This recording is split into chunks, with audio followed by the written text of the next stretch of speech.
We are going to look at how disaster-resilient investments, sensitive investments, actually can impact sustainable development, and how this has been used in disaster risk reduction for a very long time to advocate that prevention and reduction of risk is a necessary ingredient and cornerstone to ensure that our vision of sustainable development can be fully realized.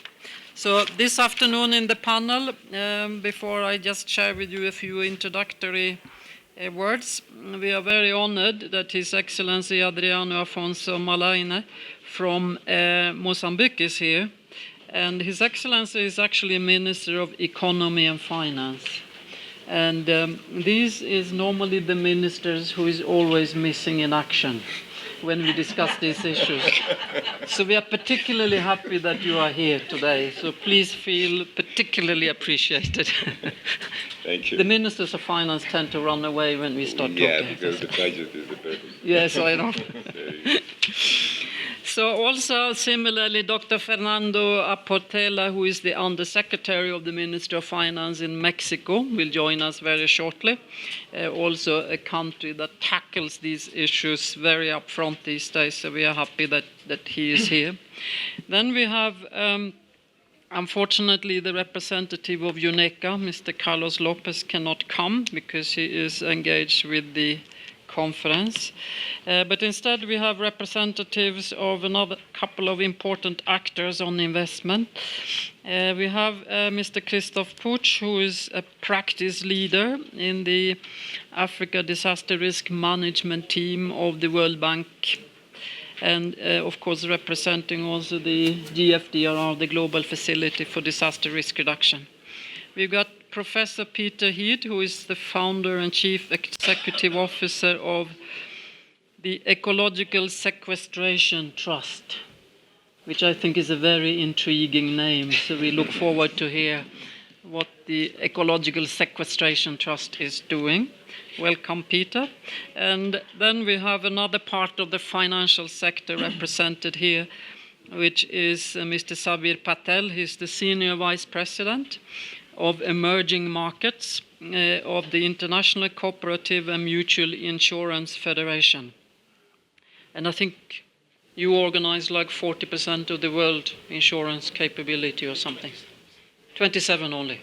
Okay, so 40 is the goal. Yes. So I think that's the most outstanding panel that we really could have to look into this issue. Now, just as a background, this is the Sendai Framework for Disaster Risk Reduction, 2015 to 2030. This was just agreed a few months ago in Japan, in Sendai. And for a very long time, in fact, long time being more like in 25, 30 years, disaster risk reduction has been part of the Sustainable Development Agenda, and this is in the UN, and we were working on it everywhere else, but also to influence how public sector investment, private sector investment, instead of paying for every catastrophe from its treasury, reprioritizing budgets, and with some support sometimes from the international community, but very rarely sufficient, and it's very minute compared to what it costs countries. So how to rethink how prevention, anticipation, planning in all sectors of society. Disaster risk reduction is not a technical issue, it's genuinely cross-sectoral. And the same question, of course, has been posed to the private sector. And there was no obvious sort of welcoming response in the beginning. A lot of the big private companies didn't really feel that this was a concern for them, but obviously this has changed very quickly. A couple of trends to give you the picture. Are economic losses trending up? I think the simple answer is yes, partly because we get wealthier. Welcome. No, we knew you were going to be a bit late. Welcome. In fact, I have just introduced Mexico as an outstanding leader in the area of integrating risk into its investments portfolio. So welcome. Thank you. Dr. Fernando Aportela, who is from the Ministry of Finance of Mexico. So I think we are in a rapidly changing environment of understanding the importance of planning, financial engagement. So it's not, we are not only after your budget. We are we are really wanting to see ministers of finance also in the lead of understanding the risk and assisting countries, and of course cooperation in planning for how to mitigate the impact of the risks, both from seismic risk but also from the changing climate, disasters generated, and increasingly so in urban environments, to agriculture, etc. Now, this became a very, very strong element of this Sendai framework. It's been work in progress for the past 10 years, but in the Sendai framework, this was really the key element that became a driving force for the strategy. So the Sendai framework has got a global target. It's got 7 global targets. One of them is to reduce the impact of disaster risk onto the global GDP. And if we are going to work on that target together, there needs to be some contribution of how countries want to reduce it to national GDPs. So that's just as a background how ambitious the Sendai framework is. And so this panel therefore represents the public sector, the private sector, and also the financial industry that is, of course, looking at risk transfer mechanisms, insurance, not only to get somebody else to pay for the risk, so to say, but actually to contribute to change behavior and thinking around risk. So that's as a quick introduction. I would like to say that UNECA, in spite of Carlos not being here, but UNECA is represented by Ms. Fatima Denton, who is in charge, of course, of the climate work and the resilience work in UNECA. So welcome, Fatima.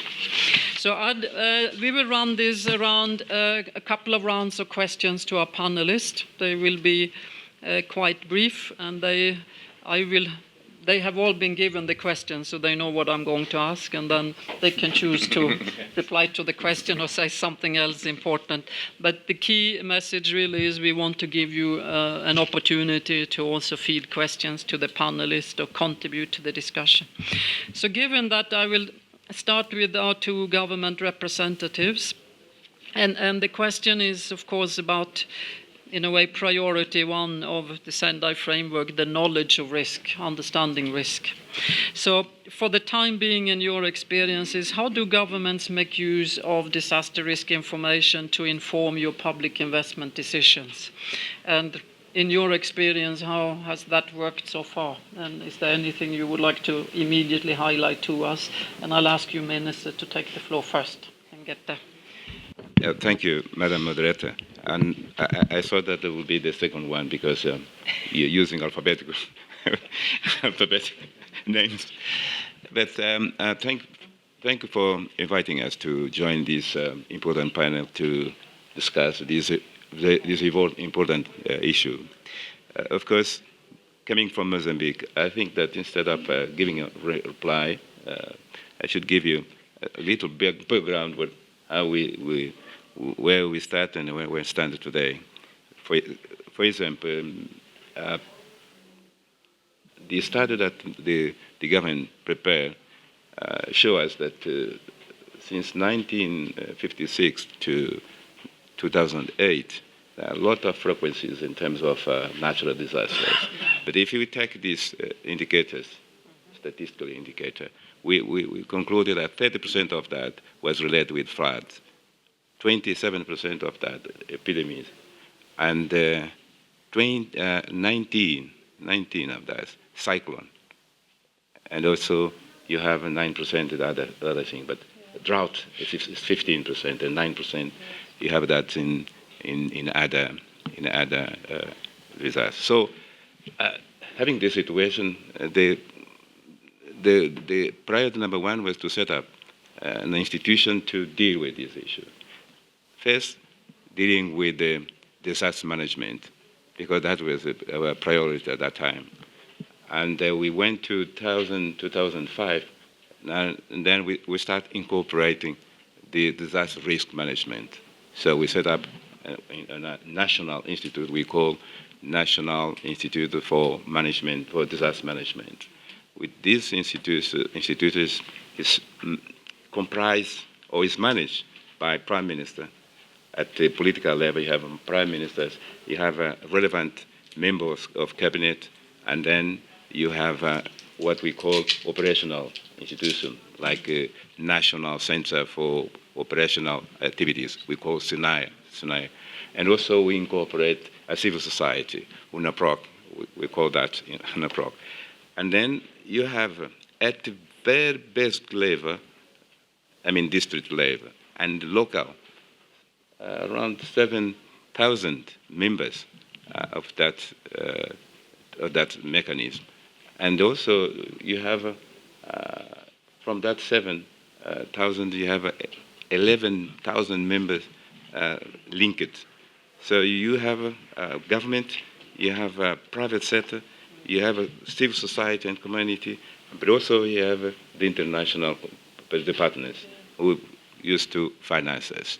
So you have this institution that take all these things in consideration.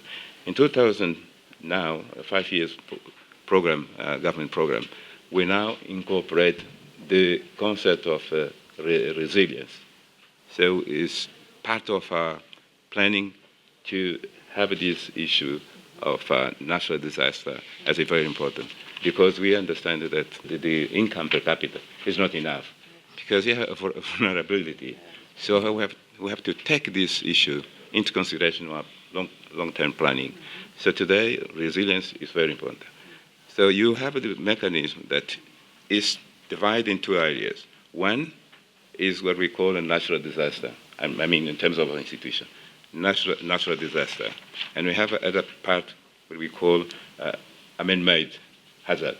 Mm-hmm. So for this man-made hazard, we solve using different alternatives, including insurance.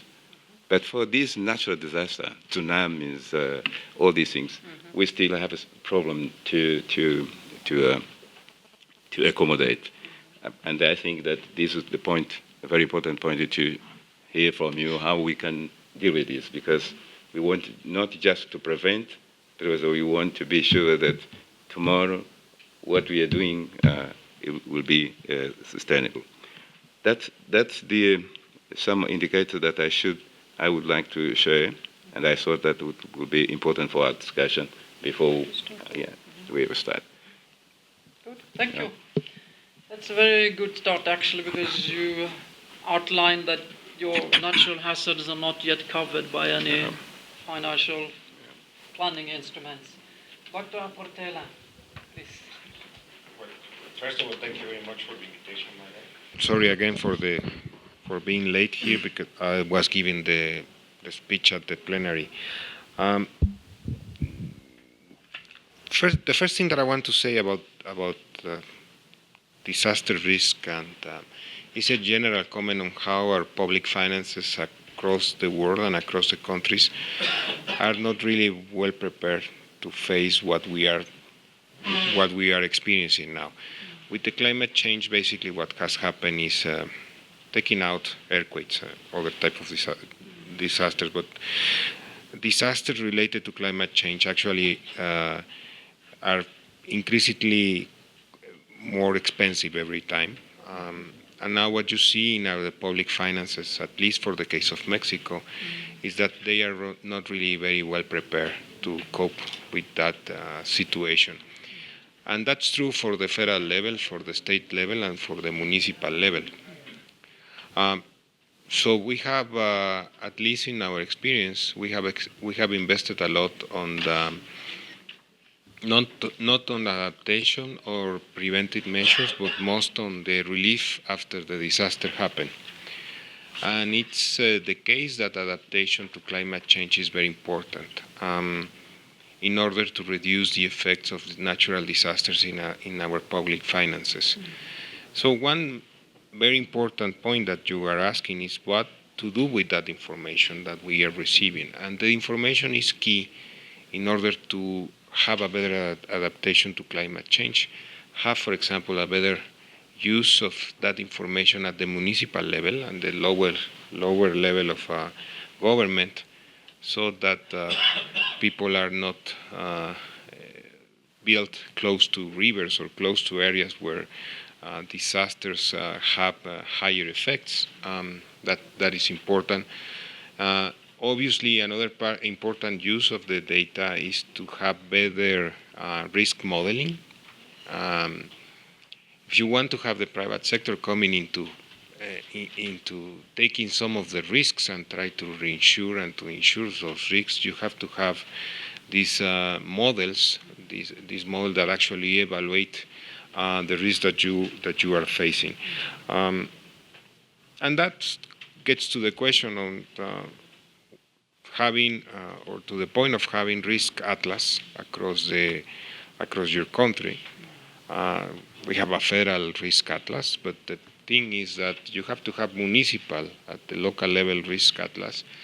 And then the next question, and that is one of the points that you say here, what is missing is what should be the incentives for the local governments to have this risk atlas and to have better adaptation to climate change and to reduce the cost of disasters in our public finances.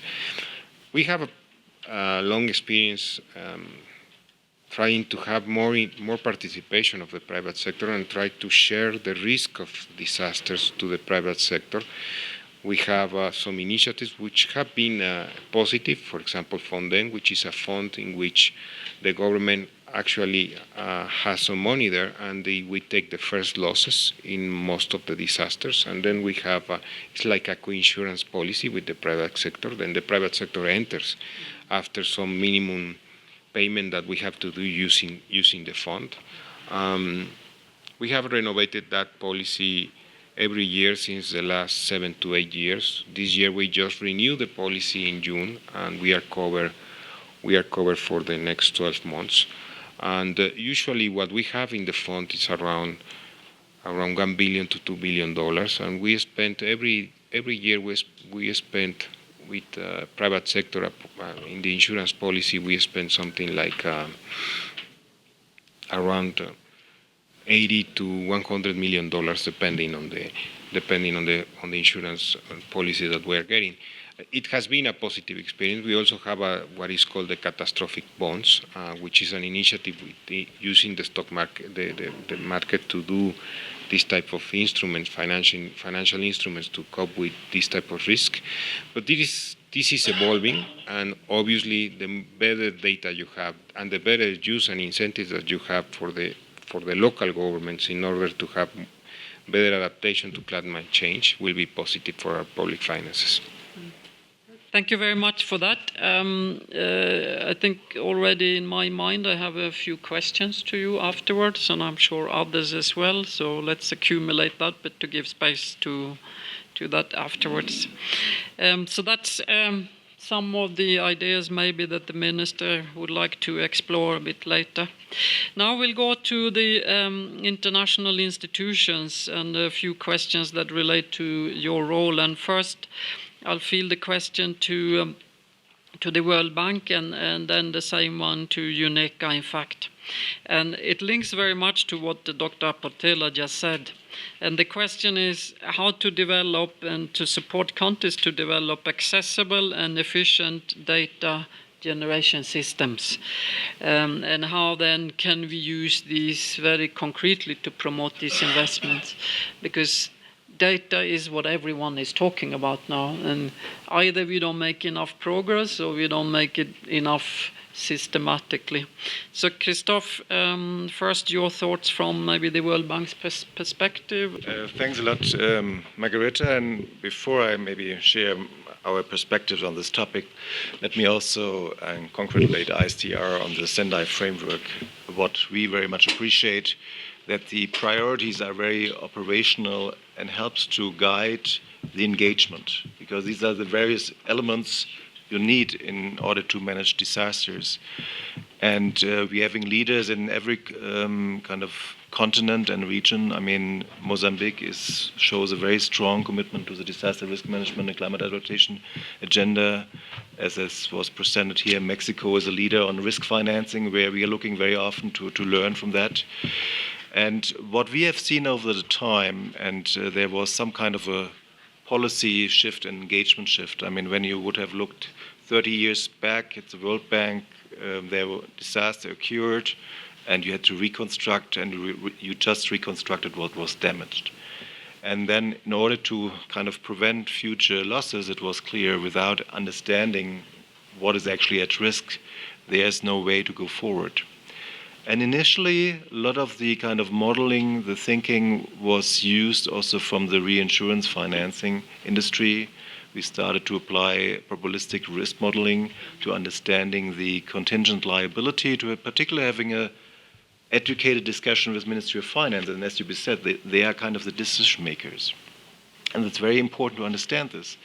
But when we then moved deeper in terms of the risk assessment, in terms of the mitigation, is that we're also realizing risk information is not always the same. For a water supply information, risk information is very different to a kind of a mayor, what he needs. It's very different to a Minister of Finance. And so we started to develop risk models on different forms, also particularly in Latin America. There was very kind of advanced activities, and also in East Asia. And we are starting now together on an initiative here also in Africa. And what we felt, if the risk data generation, the modeling, is not done with the user in the beginning, then it will be also not sustainable. Just it would be something like a report you prepared, but nobody's using this. So what we learned is not only kind of shifting this, actually shifting the process. Before we going into kind of risk modeling, to ask who are the main users and who are the owners, and then trying to work with the owners, and most of the time these are government agencies, then to define the data need, and then to make it as much as possible open to the public. And this is easily said, but in many countries we are facing constraints. So I think what we experience, that the modeling is improving. I mean, we are seeing definitely challenging on modeling the climate change impacts. I think the global models are getting quite robust, but when it gets down to kind of a local model where on a country basis you have to decide what investments to make, we are still not there. In many cases we cannot see. So maybe I stop here and saying, I think one of the elements which is important, whatever we design in a country, that we are looking on the users first, on the kind of the requirements, and then move it from there to becoming there as an owner for the kind of data information. I think that's actually key, and I just recall, to link it to the Sendai framework, one of the very strong calls in Sendai is for accessible and usable information, without which risk is very hard to manage and plan for. So I'll pass the mic now to you, Fatima, on the same question of accessible and customer use design. Thank you very much, Margareta. And I wanted to convey the Executive Secretary's regrets for not being able to be here. So, yeah. Thanks again. I think let's probably start off with one of the programs that we are working on collectively with two of our partners, African Union Commission and the African Development Bank. And I'm really glad to see my colleague, Justice Kabimera, who's the coordinator of what we call, to many extent, I think could be likened to a green fund. It's called the Clean Dev Special Fund. And Justice is the coordinator of the CDSF from the African Development Bank. I think we've come to the realization that data is almost synonymous with monies for many farmers in Africa.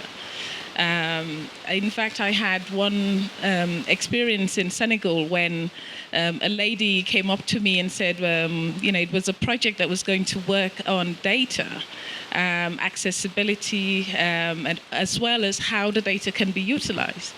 And she said, when I heard that this project was coming to, it was a place in Senegal called Chess. When I heard it was coming to Chess, I was a little bit lukewarm because I wasn't sure. Normally, when we hear about projects, we're excited because we know that we're going to get some monies to address some problems. They said, but when I started understanding the scope of the project and what you were going to try to do, and especially in terms of data accessibility, I realized that this was real monies that was coming to us as farmers, because it's going to give us a lot of insights into areas we're having problems. It's going to help us in terms of our predictive capabilities. It's going to help us also make some very strategic decisions on when and where to plant, etc. And, it just goes to show that for us, data is central. But I think we have to also not just look at data in itself, we also have to look at data infrastructure. And what I mean by that is that many countries in Africa, in terms of their national meteorological offices, are really undercapacitated. So there are many systems in place, surveillance systems, observation systems, that are really not fit for purpose, especially given the severity of climate change, the pace, and many of the losses that we're seeing, which I think is well described in your concept note, that these losses are on the increase. So I think one way of looking at disaster risk reduction, which we're doing within the context of the ClimDev Special Fund, we just had a call for proposal, and maybe Justice can intervene on that. And there's been many there's a lot of hunger, I would say. There's a lot of thirst for these type of projects. And I think what we're trying to do is to basically see how we could improve the observation systems in many of our governments. Because for us, that is a key element of both adaptation and mitigation. They're staples. If you do not have a strong, robust observation system where you can follow, monitor, but where you can also provide critical information to farmers, then in many ways you're failing them. But also, I think very importantly, in terms of risk assessment, we need to be able to better understand what is the recovery potential of many of our farmers, and start mapping this risk or perceptions of risk in places. We all know that when the floods happened in Mozambique, it took a long number of years for the Mozambicans to recover. And if this is likened to another country, an industrialized country, the recovery potential is quite quick. So I think we need to understand areas where recovery potential is low, and what kind of buffer systems can we put in place. So I think, generally speaking, we have to also look at how we improve insurance capacity, and maybe even do some kind of public awareness on insurance, because I don't think it's that well understood in many parts of Africa. And explain to people what's in it, and possibly what's in it for them in terms of insurance and how you build resilience. But to a large extent, I believe that the work we're doing around the ClimDev program is fundamentally about avoiding this kind of hazards, building the relevant capacity in the national meteorological and hydrological offices and systems. But also, I think very importantly, how can we understand that this is all happening against some very severe structural problems that we have in Africa? How can we also enhance our infrastructure in water and in energy? Because I think unless we we look at it from a full value chain, we're only going to be addressing part of the problems. We have 60 international rivers in Africa. In places like West Africa, we have over 25 transboundary rivers. And these are all places where there are huge risks that riparian communities could suffer and be affected by for long years to come. So I think it's important that we have a full comprehensive perspective on both our perception of risk, on how we can mitigate the impacts of climate hazards and perturbation, which are increasingly difficult to forecast, but also how we build the buffer potential of many of our communities. Thank you.